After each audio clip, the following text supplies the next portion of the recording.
எல்லாருக்கும் ஒரு மிகப்பெரிய வணக்கம். நம்ம எஸ்கேனுடைய நடிப்பில் வெளிவந்த பிரின்ஸ் படத்தோடைய 5 நாள் பாக்ஸ் ஆஃபீஸ் கலெக்ஷன் எவ்வளோ அப்படிங்கிறது தான் இன்றைக்கி ஒரு வீடியோவில் பார்க்க போகிறோம். இந்த படத்தோடைய 5 நாள் பாக்ஸ் ஆஃபீஸ் கலெக்ஷன் அப்படிங்கிறது வேர்ல்டு வைடாக 40 கோடி பண்ணியிருக்கு அப்படின்னு வெளியே வந்திருக்கு.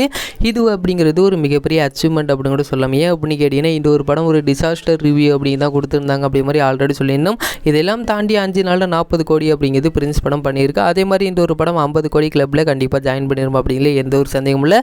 இது மட்டும் இல்லாமல் மாவீரன் படத்துலேருந்து ஒரு லேட்டஸ்ட் அப்டேட்டும் இருக்குது. இதை பார்க்குறதுக்கு முன்னாடி நம்ம சேனலில் நம்ம எஸ்கேனோடைய அப்டேட்ஸை மட்டும் போடாமல் எல்லா ஆக்டர்ஸோடைய அப்டேட்டும் தினமும் சாயந்தரம் 5 மணிக்கு ஒரே வீடியோவாக அப்லோட் பண்ணலாம் அப்படிங்கிற மாதிரி ஒரு ஐடியாவில் இருக்குது. அப்படி மாதிரி சொல்லியிருந்தேன்.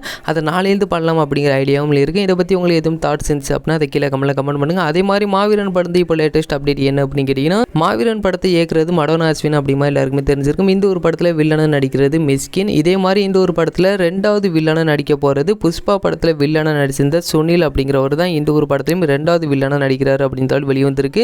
அவர் யார் அப்படின்னு தெரியல அப்படின்னா அவருடைய ஃபோட்டோவனை இப்போ ஸ்க்ரீன்லேயே பார்க்கலாம். அது மட்டும் இல்லாமல் மாவீரன் படத்தில் மிஸ்கின் அவர் எம்எல்ஏவாக நடிக்கிறாரு அப்படின்றாலும் வெளிவந்திருக்கு. அதனால் மாவீரன் படத்தில் இந்த பொலிட்டிக்கலும் கொஞ்சம் கனெக்ட் ஆகும் அப்படிங்கிற மாதிரியும் எதிர்பார்க்கலாம். இந்த ஒரு படத்தோடைய ஸ்டோரி எந்த மாதிரி இருக்க போகுது அப்படிங்கிறத வெயிட் பண்ணி பார்த்து தெரிஞ்சுக்கலாம். மாவீரன் படத்து வேறு எதுவும் அப்டேட் வந்துச்சு அப்படின்னா நம்மளுக்கு சொல்லலாம். அதுக்கான வீடியோ வரும். இந்த ஒரு வீடியோ பிடிச்சிருந்தா ஷேர் பண்ணுங்கள், லைக் பண்ணுங்கள், மந்திராமிகளோட சேனலை சப்ஸ்கிரைப் பண்ணிங்க.